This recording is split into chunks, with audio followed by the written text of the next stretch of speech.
when you're in the shit, you often don't realize that you're in the shit. If you're just, if you're working till 11 o'clock at night, you kind of don't even recognize that you're doing it to a degree, or that you don't recognize that you're not engaging. You don't, because you're in the shit.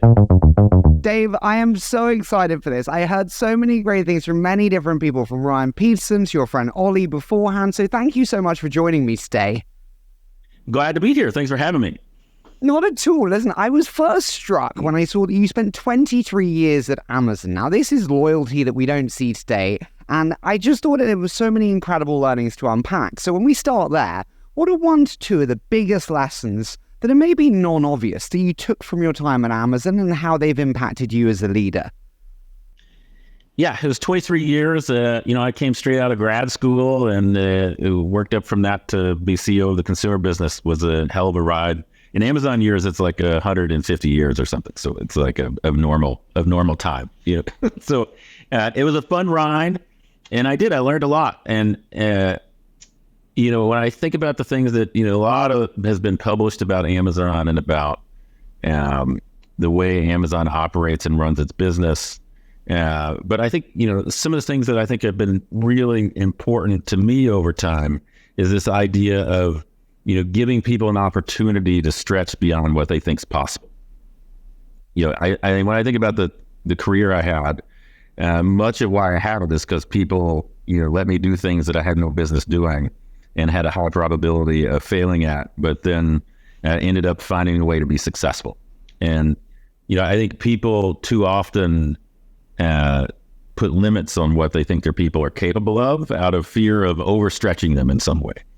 So my question to you is, how do you determine what to give them where when they don't achieve it, it won't mess up the business?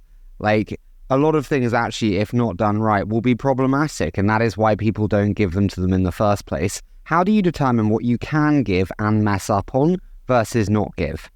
Well, some of it's is this a everyday, is this a fulfillment center? And we're picking and packing boxes, and there's a very clear, defined process on how to do it. It needs to be done the same way every time, and in order to be safe for the employee and high quality for the customer. And you really don't want to be going crazy experimentation on that every day and throwing big risk at that. The other is a big new project. It's a thing that you want to try. It's a thing you want to build. It's it's not existential to the today. It's optimistic for the future. And those are great places to invest in people, right? Because, that's a place where somebody can, you just set a big audacious goal for what's possible and let them go off and run. Can I ask you, I love to hear it, but Dave, I manage many people today. They don't hit the goals that I set, and I give them stretch goals and they don't meet them. Yep. I guess my question is, I've lost faith in a lot of people and a lot of teams because so rarely do they hit the goals that I set.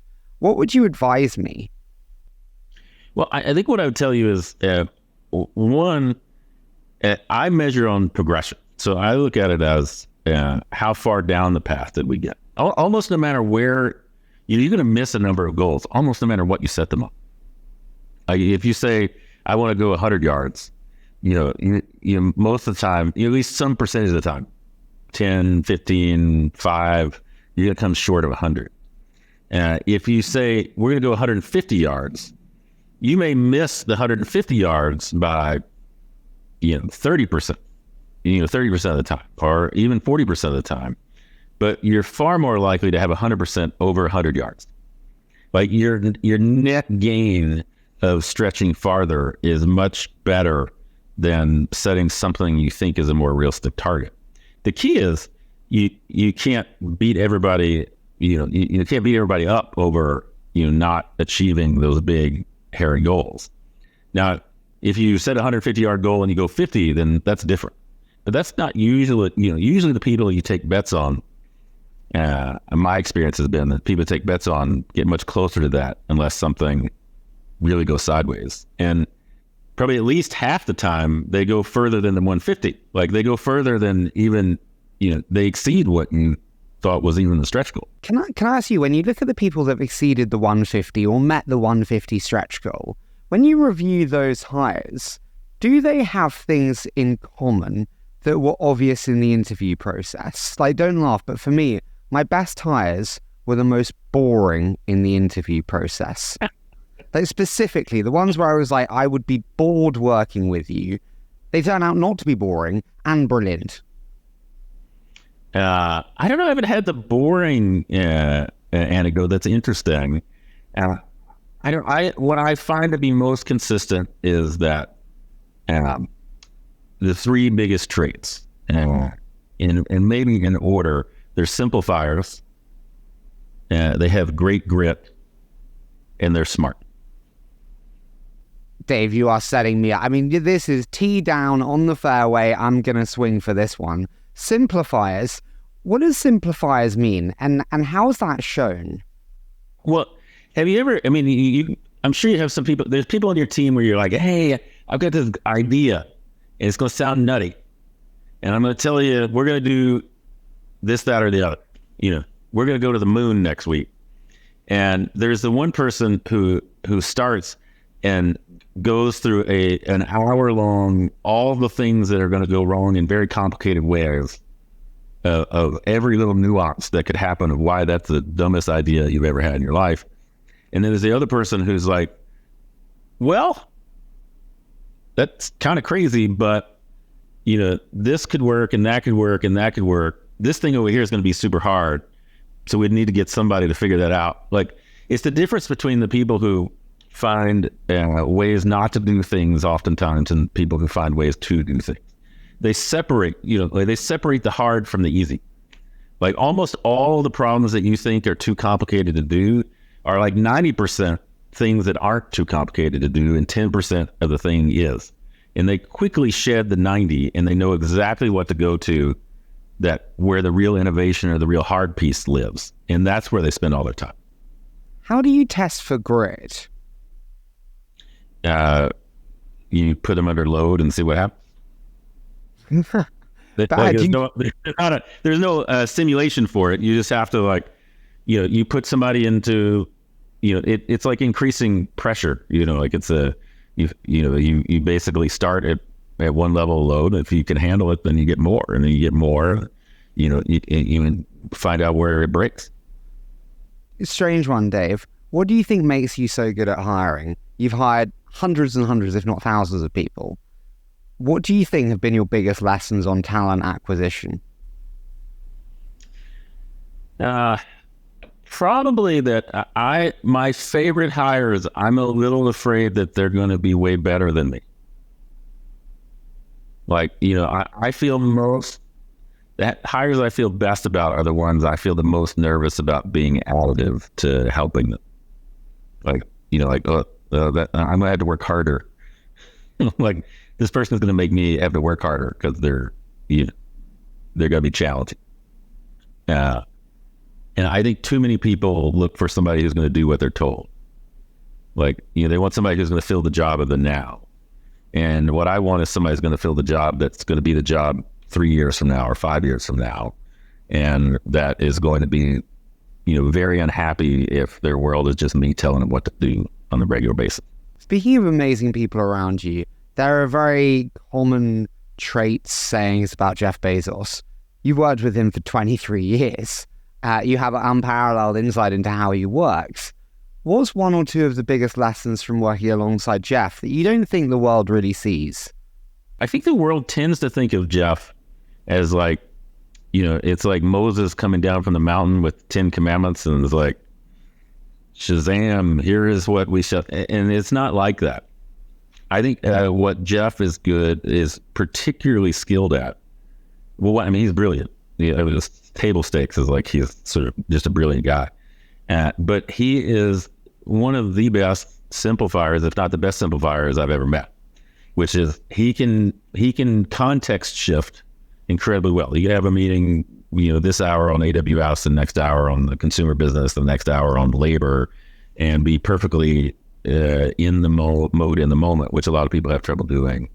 And he can quickly sort out the 90% that isn't hard and is sort of, he doesn't need to worry about because somebody will figure out. And he can very quickly narrow down to the 10% or whatever it is, the small slice that requires sort of his level of intellect or a senior level intellect to figure out how to solve and what's most important. And so he's hyper efficient with the time that he spends because he doesn't waste time on the stuff that's easy. That's a decision that he makes. And when it comes to leadership, kind of the ultimate element is decision making. When you think about your decision making framework, how would you describe your decision making framework today? And has it changed over time? You know, it's funny. I get asked this a lot, and I always feel like I would give a really dumb TED talk on this subject because I don't know. I don't know that I have a particular but some people have these really robust acronym decision trees that they go through. And I don't know. I don't have that. And I sort of just approach every document, I review with, I have a lot of point of views on things. So just particularly in the spaces I've occupied, because I have a lot of experience in those places.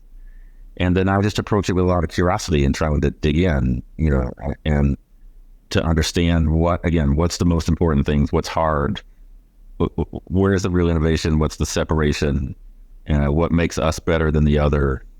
But I don't have sadly, I feel like I need to, one of the things I should take as a personal improvement journey is come up with a smarter sounding answer to this question, because I get asked it a lot. I do two things. I do two lists. One, what will lose me the most money, and two, what will let down the most or the most meaningful people or persons. And if they align, we have a similar top level framework to that, which is I do the things that will get me fired, and second, I do the things that get me promoted. So I do on a straight up prioritization mechanism, I have a similar structure to that. But I have a more Amazon one. What's going to get me fired or what's going to get me promoted? It's a narrow set. Do the promotion list last. Fire this first. Dave, can I ask, can you take me to a wrong decision that you've made? And how did that change your mindset? I've made lots of wrong decisions over time. I think my batting average is pretty good, but I've certainly struck out plenty of times. And though I personally don't mind any of the mistakes I've made, the one of where we did something and screwed it up. The ones that linger with me are the ones where we didn't do it. Where my gut was we should have done this thing and I overthought it, or I was too cautious and I didn't do it. It's the errors of omission to me ring much louder than the ones where I did it wrong. And if I think about the ones that, things that we omitted, I think we were late getting to the ultra fast shipping piece when we were at Amazon. And I think some of that was, a decent amount of that was probably on me, and sort of looking at the cost, and it's really there's not a real feasible 1 hour delivery profitable model. Yeah, despite all the efforts, all the subsidized funding processes to the contrary, there's not a lot of great profitable models for that. And so I was always like, well, this isn't going to make it. But the piece I didn't have context, I didn't put enough weight in, was how much doing the effort actually sent a message to customers about the company and velocity. And so I think I held us back from that. We launched Prime Now, I don't know, however many years ago now, but and we launched it super fast. I was really proud of what the team did there, but we were late to it, I think, in part because I was conservative on this isn't going to work long term, and we should do it anyway. What do you mean by doing the effort and what that signaled to customers? Well, I think, sometimes, there are a lot of people who, say they do things really, really fast, but that's really a small subset of what gets done. But it's a marketing message, and customers start to believe that have a perception of speed about you as a company. And there was a period of time there where, 2-day was you could get anything you wanted in the world basically in 2 days or less. And nobody was really competitive with that. And then all of a sudden there were all these companies who were like, well, 2-day is for, boomers. This is, I'm going to get it to you in, 15 minutes. And that was where all the VC money went. It's where all the eyeballs went. And because of that, it made 2-day, the impression of 2-day slow. And because we didn't have the other offer, I feel like it made customers think we were not moving. We weren't on the edge. We weren't on the cutting edge anymore. Dave, the joy of this show is the natural discussion. Have a generation of VCs just lost money on last mile delivery companies? In my personal opinion, yes. The closest I think it gets to working as a model is if you can get to subscription and ad. Yeah, I mean, you knock just product COGS and margin with delivery costs. It's very hard to get the density you need. If you're net averaging $20 or $25 an hour for, a delivery, or an hour for somebody who's doing deliveries in the U.S., you really need to net 5 or 6 deliveries an hour to get good scaled costs there. Yeah. And that takes a lot of scale, takes a lot of density to make that happen. And so in order to economically make it work, you have to do, there's companies who do it, right? But there's a lot of ads. There's a tremendous amount of fees. I mean, my kids love Chick-fil-A, and, they get, their $30 Chick-fil-A sandwich and fries on a regular basis by the time you pay the fees and the delivery fees and the tip. And so it's an expensive proposition just because cost. It totally is. How do you feel like the next few years shake out then? Do these companies get bought? Do they get shut down? I think it's going to vary by company. It's going to kind of depend. But I think unless you've got a lot of the people who will make it will have tremendous scale and have customers who are sort of inelastic in spend and can eat the fees and the subscription fees, and the convenience and time are worth more than the money. Or they actually value that. They actually put a financial value on their time and have done some sort of trade-off. And the people without scale just won't make it. They'll go away. Can I ask you? I don't expect a lot of acquisition because there's not a lot of value in acquisition for those. Why do you think not? Just because the local networks don't carry much value? Exactly. I think the customers aren't portable necessarily to the new venture. You're not really buying customers. You're not really buying process. The drivers work on almost all the platforms today, or on many of the platforms today. So you're not really picking up capacity. You also don't really pick up customers because the customers will just move to the new service on most of those cases. Again, it can vary by company, but I wouldn't expect to see a tremendous amount of back. We mentioned kind of decisions there, and that's where that kind of conversation rooted from. You made a very big decision to leave Amazon after 23 years. You didn't need to, respectfully. Like, you had such a great career at Amazon, and then you come home and say to your wife, you know what? I'm going to move after 23 years and I'm going to be CEO of Flexport. What does she say, and what does that decision-making process look like? Well, she said it's about time, in all honesty. But it's I consider it a sign I married the right woman, which is probably the most important decision I've ever made. But, I was in a place where I just wasn't happy with what I was doing. I love the people I was working with. It's an incredible problem, but I had moved into a role where I was like I was a bureaucrat in a lot of ways. It was basically, talking to government and PR and, managing my boss and I was not in a place where I was spending my time building. Amazon's still a builder, oriented company, but I personally was not in a place where I was getting good to do that anymore. And, I didn't start at Amazon with the intention of, having a 2 million person workforce, and running one of the largest companies in the world. It wasn't my plan. I like working closely with a team and getting into the creative work and building. And so I wanted to go do that again. That's where I get a lot of joy. I didn't want to stop working. I love working. I just, it was time to do something else. When does it make the transition from operator to kind of bureaucrat and politician almost? I think it started changing for me a lot, probably around 2015 or 16. When I took over leading the global ops team around 2011 or so in there, we had just started the growth curve on fulfillment and ops. So you can go back and look at the square footage ramps. There's sort of a big elbow in the curve around 2010, 11, 12, where FBA growth really took off, the Fulfilled by Amazon, where third-party merchants were moving their products into the company, really took off in that time period. And so we grew a lot over the next decade. And so, we were an enormous operating company by 2015 or 16. We were starting to build out transportation networks. And so it really came to a place to where my life became much more about delegating and managing, a lot of global issues and less about building. But, that's kind of, that journey of, decade or so from 2011 to 2023 of building that for Amazon is what excited me about Flexport. It was really this, we built that at Amazon for Amazon and for sellers who were part of Amazon's infrastructure. And what I saw was the power of multi-tenant, the power of, multiple companies being able to benefit from the scale of the total. And the rest of the world needs that. The rest of the world needs that for the environment, to pull carbon, to improve carbon utilization, to pull waste out of the processes.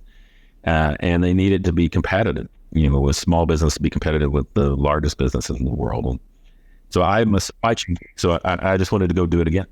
What did you learn at Amazon then that you've not taken to Flexport? And what did you learn at Amazon that you have taken to Flexport? Like, what worked that is replicable and what worked that isn't? Or what didn't work that you don't want to do again? Yeah, I mean, I love so much about Amazon. I sort of view myself as somebody who helped establish parts of the culture at Amazon over that time period. And what I love is the customer centricity. This place of like, you really do make a decision for the customer. A lot of people say they do, and they really do, right up to the point where it's a trade-off between money and the customer. Like you really only know if you're customer centric in a very, very hard moment where you're faced with doing something that the customer would like, but it's going to cost you a lot of money that you really, really, really don't want to spend. And that's when you discover whether you're customer centric. And Amazon was that, or is that. And we're going to make Flexport that. That's how we operate today. And that's how we're going to build the culture. What's an example of how Amazon is that, just for people to resonate with and understand? Think about it as a damage or a return. There's so many times, like if you're, for many customers right now, if you get an item, you say it's damaged, well, as soon as it registers that you printed the labels to the back, we give you your money back. That's expensive, and there's fraud in that, but it's super positive for the customer to, from an Amazon perspective, to be able to drive that efficiently. From a Flexport standpoint, we've had the same thing. Like, hey, this trailer got held up at the port, for some duration of time. A typical forwarder would say, well, it doesn't matter why or how, we're going to send you a bill for that. We're looking at that and saying, hey, these days of this, we really should have gotten it out. That we're not going to bill the customer for that. That's on us. That's an operational defect we need to resolve going forward. It's really these tension points to where you could choose, and the customer probably wouldn't know the difference, or it would be equal to what competitors do. But you can do something substantively better for the customer, but it's going to cost you money. What have you not taken to Flexport that either did or didn't work? I think when I look at, cultural history for me, it's Amazon's a fairly intense place, and it's Amazon, I think you kind of, it's a very, you're as good as what you did yesterday kind of thing. There's not a lot of longitudinal stickiness in that way. And I'd like to think that what we're bringing is the intensity for customer, the intensity for process, with a little more empathetic and a little more collaborative type of approach to engaging together, and a little more long-term engagement success. Speaking of that intensity, I spoke to Ollie before the show, and he told me a mantra of yours: make tough promises and keep them. What did he mean by this? Because he didn't expand on it. And how does it impact your thinking? Well, look, you earn trust, right? You earn trust in people, and you earn trust in customers. And, it's easy to make an easy promise. Like, it's easy to, to say something and, or to make a promise and not live up to it sometimes. And I think we, as a company, are making, like Flexport right now has got a very aggressive roadmap of products we're building for late 23 and 24. And we're going out, we haven't always historically delivered on them. Yeah. But we put the pieces in place, and we're going out and telling customers this product is coming in 23 and 24. And if you'll sign up to be part of this and be part of helping us develop it, you're going to get this. Those are hard promises because there's a lot of work and there's a lot of dependencies between here and there. But if you deliver on it, you earn an immense amount of trust. You get a lot of credit for committing to deliver something that they know requires a lot of work. And then when you actually do it, just following through on, doing what you mean, meaning what you say, is where trust is built. And the more you're willing to lean out on that for people and for customers, the more trust you build. When you have a new employee start, it could be C-suite, it could be anyone. Do you start from a position of full trust, or is trust there to be built as well? Well, as a person, you get full trust from me as a person, like integrity and things on day one. It's not, that's yours to lose. And to earn, deeper relationships on that front. And on the other side, it's less, I think people like emotionalize it too much. It's less about trust and more about ramping up on knowledge and experience. It just becomes a bit of like, hey, we've been doing this for a long time. You've been doing this for now 2 days. Where is it? If you don't have all the keys to the car in the house yet, it's just because you've been here for 2 days. It's not we hired you, which is by the way, is like among the most trusting things you can do, is to hire somebody and give them a big role. And sometimes people conflate ramping into things with trust, and I think that's just a bad sort of misnomer. But for me, whoever starts on my team starts with trust. I assume you're going to be great, and I assume you're going to have all positive intent in what you do, and my job is to help you be successful. You brought in some very senior leaders into Flexport when you joined. What are one or two of your biggest lessons when it comes to bringing in really senior talent to join you at the C-suite? Yeah, it's a gift, for one. It's like, I'm extremely grateful that these people are willing to entrust the next step of their career with me, and so I think of it as, especially at big C-suite jobs or big executive jobs, I think there's a lot of mutual trust and mutual accountability in that hiring decision, which is, I'm placing a big bet that you're going to come in and do the things you need to do to deliver in the company. And you're placing a bet that I'm going to support you and that I'm going to live up to my end of the deal with help and support and resources and guidance and whatever is needed to enable you to be successful in your role. And it's a two-way street, especially at a senior level, because those are big, those are marriages in my view, much less, they're really, those aren't short-term hires. You're hiring somebody for, that's going to decide who these big teams are for the company for the next 10 years. Have you ever let someone down when they've joined in that way? I think I've let people down before in terms of setting them up for success, and it's changed a lot of how I think. Have you, and how did you do that? Well, I'm far from perfect, for sure. I can't think of a specific example per se. I think, especially younger in my career, I don't, I think I was less patient, maybe. I didn't have enough appreciation to some degree, didn't have enough appreciation for sort of the impact of broader life on people's, in the moment, what was, the whole person and not just who they were at work.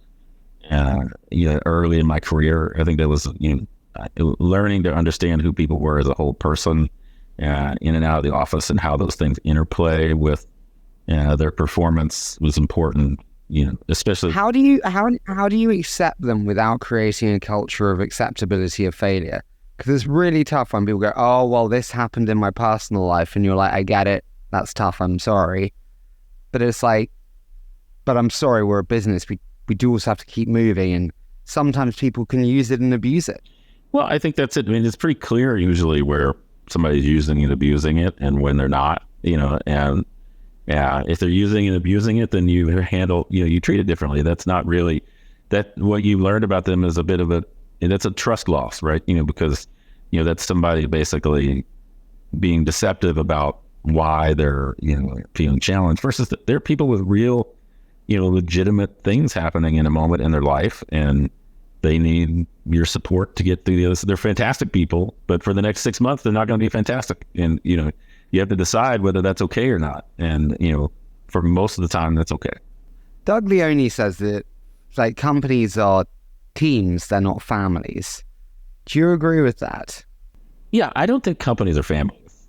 I think these people who people have very differing relationships. Like, there are people I've worked with for 20 years who I work with and I'm also friends with. And then there are people I've worked with for 6 months that, I consider this great working relationship, but, we don't have I don't know 6 layers of their family kind of thing. But we're not a family because we're all here to do a job and we have a set of roles and responsibilities.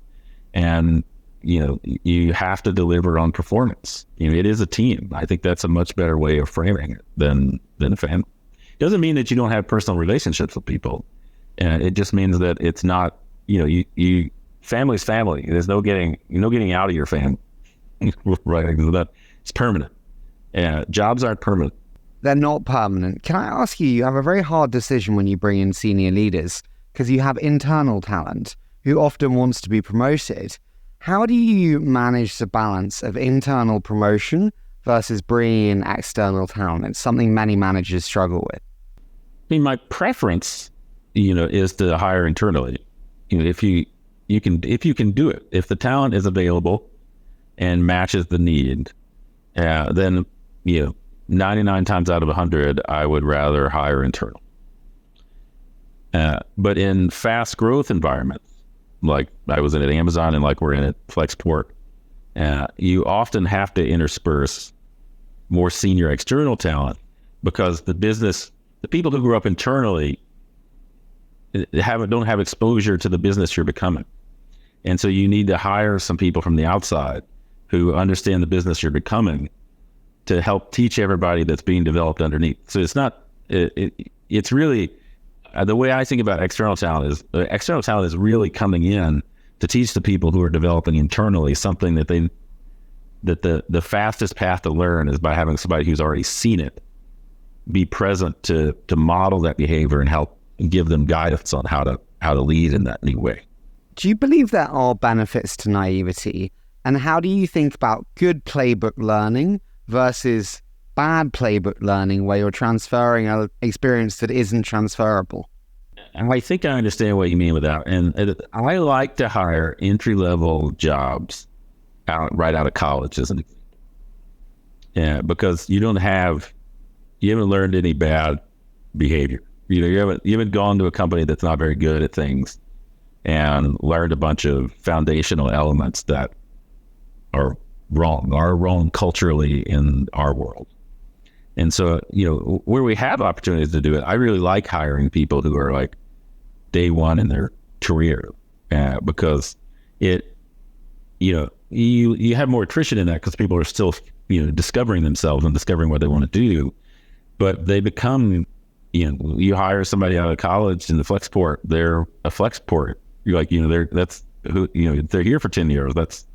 They're, tried and true Flexport employee, and they know the culture, or they're part of building it. There's no better evangelist for it, and they learn what we're all about. You're not bringing in, some other company's culture with them. So I do like a sort of fresh out of school hire in the right kind of role. Speaking of bringing in talent, you also made some acquisitions that were very strategic. What was the thought process behind the acquisition, specifically, I guess, with Shopify Logistics, which also includes Deliver? I mean, it was a great opportunistic moment, I think. We have been we had a plan we wanted to be end-to-end. So we want to be, we want to be in our now end-to-end manufacturer, supply chain technology and capability, from manufacturer all the way to distribution center, store, or customer door. We had all the elements in place and or being built this year, except distribution and fulfillment.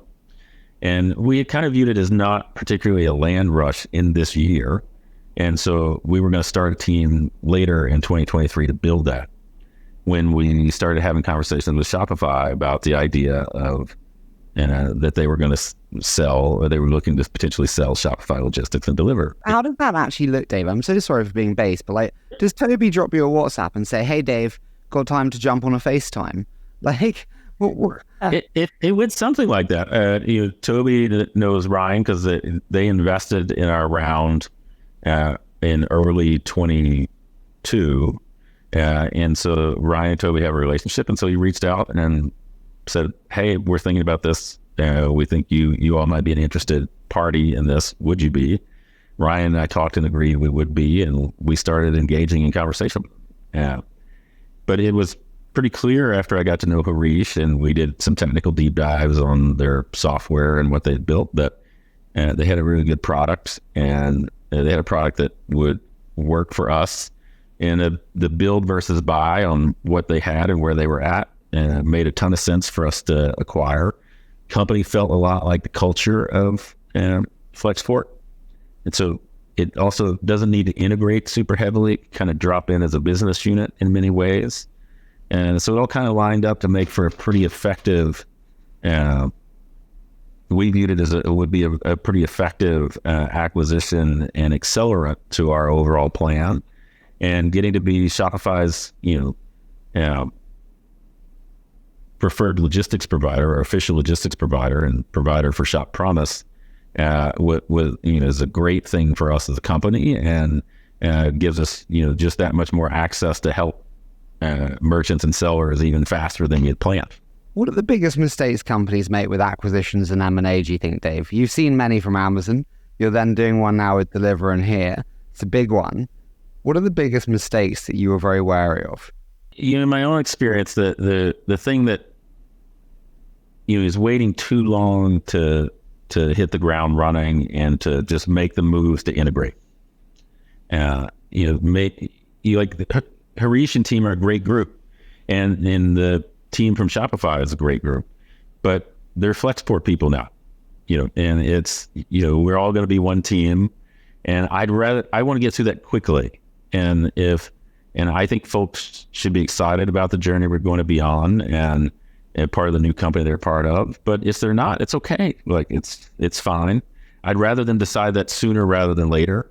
And I'd rather more quickly all become part of one team than drag it out and try to be like overly, tiptoe around which company's what, and try to be overly sensitive about everything. When the only thing that really matters is you need to go build stuff for customers. So you're like, hey, you're all Flexporters now. This is the state of play. Let's go do this. And for anyone that doesn't kind of get excited, it's like, hey, maybe not for you, and like, good luck. Is that kind of it, or do you kind of try and softly it? We want everybody to stay. So, we try to convince people that it's the right thing, and here's why it's a good thing. But if it's not for you, it's okay. No hard feelings. And not everything is for everybody. There are lots and lots and lots of places to work in the world, and you should find the one that makes you happy. And if it's not us, it's okay. Can I ask you, Dave, when you say that, I actually think about relationships a little bit. I listen to many kind of romance and love philosophers, which is probably why I have the woeful state of love affairs that I have. I'll send you a playlist afterwards. It's going to be incredible, but you don't need it. You've got a fantastic wife. I listened to your commencement speech. Loved it. Fantastic. But you said it was like the best decision or one of the most important decisions of your life. Can I ask you, Dave, how do you make it work? I know it's a really obvious one, but you are CEO of like a multi-thousand person company. How do you make it work and be a good partner at the same time? Well, I wish I could say I've always done that, but I don't think that's true. There's certainly been moments where I've been out of balance on that. And how do you get through those moments, actually? When you're out of balance, how do you get through them? Well, first and foremost, I think it's, for me, it's been about, like Leanne and I we're on the same journey together. Like we recognize that, like, I'm not successful without her. She's not successful without me. We accept that about each other, and we want the same things. Like we're trying to, we're on the same journey in life. So, it's not like she's wanting to, go move to the beach somewhere and me not work. Like like we're aligned on that. We want these things in life, and we want these things for our kids, and so our base desires are aligned. And then you got to figure out how do you balance the time and the commitment. And that's, it's hard. I don't know that, and that answer is different for every person. I've always said I could only be good at two things, and, that's work and my family. And, sometimes I'm not even good at two things, because one takes place over the other. The key I've found is just becoming more and more aware of what I'm doing with my time, more and more realizing. I think the older I get, I recognize that the only thing of true value I have is time.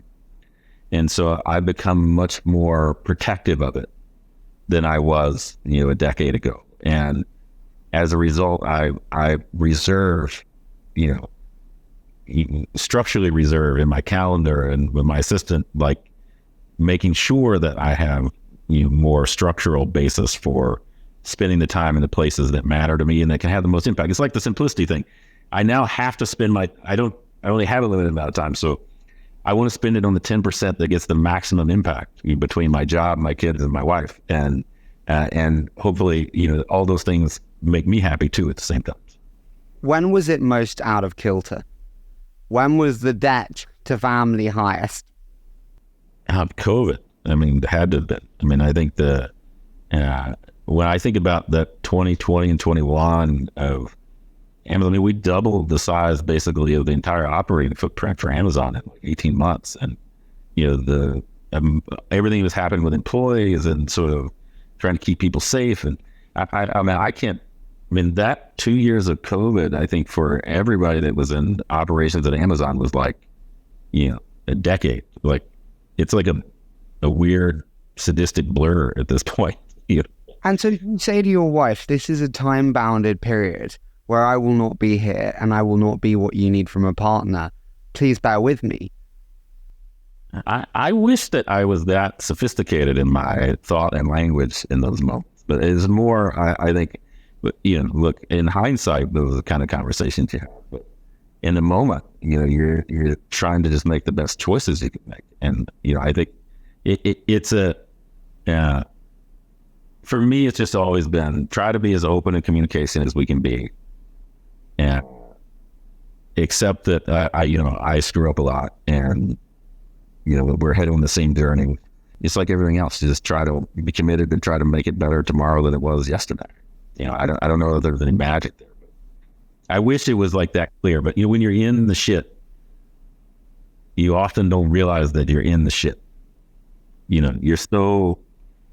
If you're just, if you're working till 11 o'clock at night, you kind of don't even recognize that you're doing it to a degree, or that you don't recognize that you're not engaging. You don't, because you're in the shit.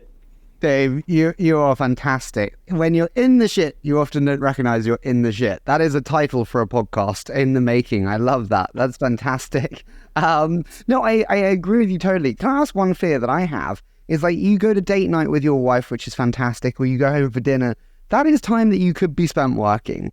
And I have a wonderful other half now, but respectfully, sure, we want the same things, but it is time away from work. And I am better at work and achieve more when I work harder. Can you alleviate my fears? Because I'm worried that I'm going to become less good with a partner.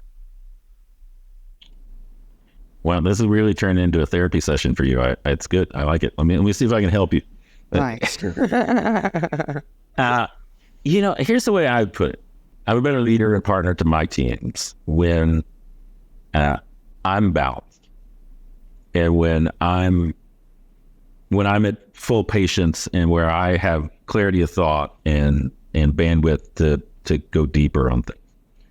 And I am in that condition best when my home life is also in balance and in at least a respectably good way.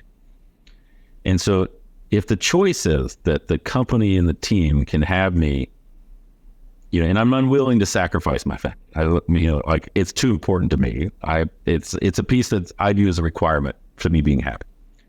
And so it becomes a decision, which is, does the company want me in that capacity? You get this much of me, and you get me in a healthy, happy state, and then my family gets the other part, or you can have none of me. And the sum of me, I think, is better than the none of me. And I suspect the same is true for you, that in a well-rounded you state, you're better than when maniacally focused. I suspect that it's true that the company and the people you work with would be better off with some of you than none of you. And that some of you is still better than the replacement. Because I also view it as like, well, who would do this if I didn't do it? And would they be better than me right now with what time I spend? I mean, still think I spend a lot of time. With what time I spend, would they be better than me? And if they would, then I should go. Then they should take that job. And I would do that and feel fine about it. But I don't think that's true today. So I feel very imbalanced on that. But I suspect it's similar for you. I hope so. Otherwise, I can just stop and retire, and then someone else can take my place. But a big change is when you have kids. This is like the ultimate inflection point. How did having kids change how you think? Mostly, it just made me more patient. I think you in the sense that, one, I think you see yourself in your kids. Like, you see your behaviors in your children. Like, they don't fall far from the tree, and so you see some stuff and you're like, oh, you said that's annoying. Like, I should stop doing that. That's really frustrating. And you just learn to be patient with people. Because you can't with their kids. Like, what are you going to do? It's also very humbling. Nothing keeps you humbling like wiping somebody's butt. Like, I wiped a lot of butt. I got 2 boys that are 11 and 8. A lot of poop in my house. So like I've done a lot. It keeps you humble, and that's helpful. It just keeps you connected to the real world, right? Like people are a composition of everything in their life: their kids, their family, their work, and all those things make them great and come in and out of challenges and good stuff. And I think I just have a deeper appreciation of the whole person having kids. Dave, what's the hardest part of parenting in terms of stage? When you look at children, is it when they're very young? Is it when they start to walk? Is it when they're potentially getting bullied at school for the first time? Which stage of parenting is the hardest? Well, I'm only 11 and 8, so I can only speak to that part of it. And I can just say that the hardest part for me is that, there's never anybody in your life that you're more willing to go crush somebody into a million bits for hurting someone than when they hurt your child in some way. And it's like a different level of anxiety and a different level of protective sort of instinct, if you will. And I think that just, it helps, at least for me, it helped soften me, I think, in a bunch of ways. It helped me think about, the whole person and think about, I thought about the world in a different place after that, because my kids, when something goes bad with you, you're only as happy as your happiest child is a pretty common phrase that I hear a lot, and it's pretty darn true. Can I ask you, what do you know now that you wish you'd known when your first child was born? What do you wish you could tell yourself about parenting, about how you are in the room, about how you are with them, about how you are with your wife?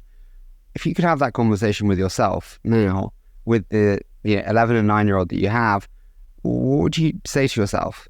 Mostly I'm like super happy with the choices I made in my life. But if I could go back and do anything, I would be more present wherever I was, whenever I was there, over time. And, because I think it's very easy to fool yourself that you are present when you're not. And kids become good truth tellers at that. They're like, Dad, you've been on your phone the whole time you've been sitting here. You start to recognize things you're doing that you didn't realize you're doing. So I think presence is so important to people, whether it's people at work or people at home or your kids. And I think learning to be, I wish I had learned to be more present with everyone I was with in the moment earlier. Is there anything you do to be more present? Put your phone away, turn off your phone entirely. We have very different lives, but we're both, I'm sure, addicted to devices in many ways. Is there anything you do to be more present for them? Most of the distractions are the phone. Like the phone is like the worst. Yeah. And so largely it's like trying to be very conscious of what am I doing with my phone at this moment while I'm engaging with this person, trying to, putting it away. I had an Apple Watch for a while I was trying to wear because I was trying to do sleep tracking and stuff. And I realized that it was making me not present because you would engage me in like lots of very different ways. And so I just stopped wearing it because it was like a distraction. Well, I'll ask you a weird one, but it's, you're bringing your children up in a fantastic environment, but also a financially affluent environment. I speak to many very, very successful founders. I asked Toby at Shopify this. How do you bring your children up with the same hunger and ambition when brought up bluntly in very lovely and financially secure environments? Yeah, we talk about it a lot. My wife and I both come from backgrounds that, certainly look nothing like the lives we have today. And it's a challenge. Our number one rule is, we have two rules in our house, which is basically do the best you can and don't be an asshole. And so we want to like our kids when they're 30. Like, I don't want my kids to be assholes. And, I want my sons to be like happy, polite, good to people, caring, empathetic, well-rounded humans. And if they do that and they don't want to go to Harvard, I don't care. I'm not worried about whether or not, I was a terrible student in life. I mean, I hated school. School was the most boring, pedestrian, check the box. I hated it. And I did terrible right up until I had to be good at it. And then I did really good in grad school and went to Amazon. It's fine. I don't think school, and I'm personally not a big believer that you need to go to Harvard to be successful in the universe. And so I mostly want my kids to be curious and learn and be nice, well-rounded humans. And I want to like them. I want to have dinner. I want to live to when they're 30, and I want to be able to have dinner with them and enjoy it. What about flying private? Well, sometimes they better learn to like Southwest. Look, there's a lot of people who sort of say they sacrifice their own, I view it as I worked really hard. I'm not flying coach so that my kids can learn to respect coach. But they've got to, they've got to learn to have societal responsibility, and they do things, with school and other things to help and to learn those skills. I don't think you can if you're very wealthy and flying coach, your kids still know you're very wealthy. It with total respect, and I don't think that's I think you're absolutely right. You know what? Some of the hardest working children in the world are the Arnauds, Bernard Arnault's children. They are the wealthiest family in the world. And I'm sure they went in every private jet in the world, and they were also told that you have to work your freaking ass off for it, and you are the ones who are going to be doing it too. And they are amazing. Yeah. My kids are fully aware that if they want to enjoy this lifestyle after they leave the house, they're going to have to figure out how to work. Totally. Because so I love all these little hacks with and now we fly coach, and I don't feed them for a week, and then we give them $1, and then so I'm totally with you. I want to move to my favorite, which is I think a lot of it's just if they're good people, if you teach them to be good people and respect others of whatever the other people do, whether it's the person at the bank teller or the drugstore or the grocery store, or the person who is doing whatever, the waiter at the restaurant, and whether or not it's a CEO who's coming over to the house for dinner, Like they've got to learn that all those people are phenomenal people, and they got to treat them all with dignity and respect, and that they have responsibility to the, communities they live in. Then, kind of the rest, I think they'll figure out. Dave, listen, I could talk to you all day, so I'm wary of this turning into a total therapy session. I want to move into a quick fire round. So I say a short statement, you give me your immediate thoughts. Does that sound okay? Okay. So what single piece of content has had the most impact on you? Book, movie, song, you name it. What has really stuck with you? So I can't remember the name of the book right now, but it was when I was in high school. I was in band, and I was really fortunate that my high school band director, this guy named Bert Creswell, was a big leadership guy. And there was this band guy, Tim Lutzenheiser or something was his name, and he did leadership books. And we did every year these big leadership sessions where you learned how to be a leader in high school, and it was a gift. And I remember one of the exercises he did, and this is so corny and cheesy, but I remember it like it was friggin' yesterday. He had this like pink heart. So you can imagine like 200 high school kids, his pink heart. And he's like, he folded in half and he's like, you're a jerk, you're ugly, you're blah. Like he pulls off all these pieces of it. And then, he starts apologizing and taping it all back together. And he holds it up and he's like, it's back, it's a heart still, but it's not the same. And so like, there's a lot of leadership training. And then this moment of realizing that like, you can say all the things you want and do all the things you want, but after you've done it, it's still never the same. So you best not do it in the first place. I like that. What's the single biggest bet you've taken, Dave?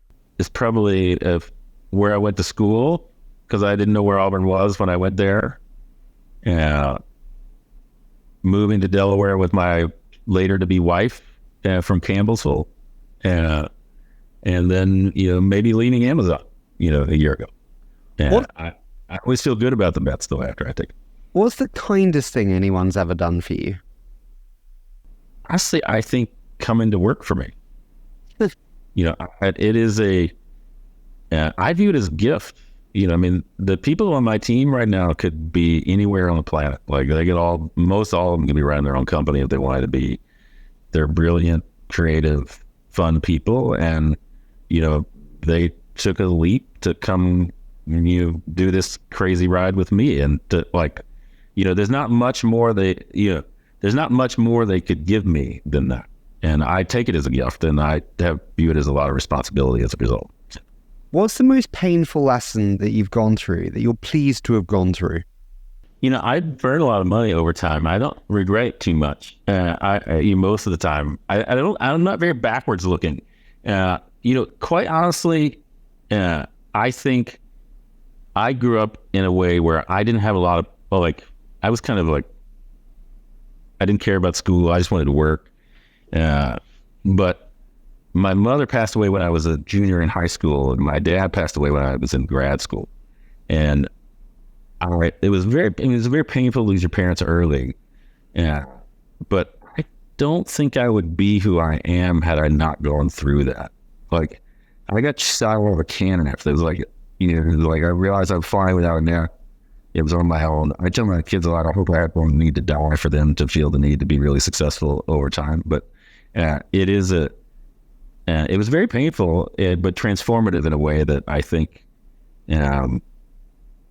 shaped my independence and self-reliance and desire to succeed in a very powerful way early in life. Dave, you can be CEO of any company other than Flexport for a day. What would it be CEO of? I think I'd like to go to one of the Lockheed Martin or some weird defense. I want to go to a defense contractor where I can get into all the deep, most secret government files and access, and just go crazy for a little while. James Bond in disguise. Listen, next final one for you. Next 5 years for you. What's the plan ahead? Where are we if we sit down in 2028? Well, I think we're going to be sitting down in 2028 talking about how Flex, a massive portion of the world's goods move on Flexport's technology stack, and that there's been a massive amount of waste taken out of the environmental footprint of the world, and how small business is growing faster than it's ever grown before because it has the ability to be competitive in ways that cost that it's never been able to be competitive. And how many people are part of the Flexport universe today? Dave, I'm not sure I've had quite such a varying show, from the personal to the professional to the leadership to the hiring to the the supply chain and logistics. You've been patient, wise. Thank you so much for doing this with me. Happy to do it. If you need some follow up on your relationship advice, I'm happy to have follow up sessions with you for nominal price. Well, this is an ongoing podcast series actually that you didn't know we were doing.